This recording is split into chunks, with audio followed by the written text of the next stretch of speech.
पत्रकार परिषदेतच रोहित पवारांनी तयार करून दाखवलं ट्रम्प यांचं बोगस आधार कार्ड. बोगस आधार कार्डद्वारे राज्यात सर्रासपणे बोगस मतदार नोंदणी होत असल्याचा आरोप.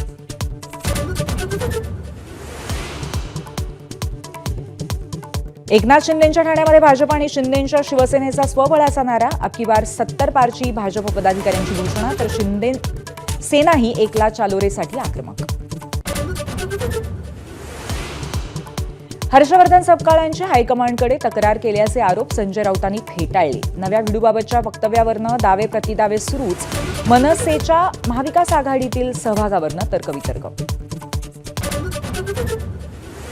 शरद पवार, अजित पवार आणि युगेंद्र पवार पुन्हा एकत्र. बारामतीच्या विद्याप्रतिष्ठानच्या सभेमध्ये सहभागी. सुप्रिया सुळे आणि सुनेत्रा पवारही उपस्थित. गुजरातच्या राजकारणात मोठी राजकीय उलथापालथ. मुख्यमंत्री वगळता 16 मंत्र्यांचे राजीनामे. उद्या नव्या मंत्रिमंडळाचा शपथविधी. मुंबईमध्ये राम मंदिर स्टेशनवरती अवतरला रॅन्चो. व्हिडिओ कॉलद्वारे डॉक्टर मैत्रिणीच्या सल्ल्यानं प्रसूती. रोहित पवारांकडनं कौतुक.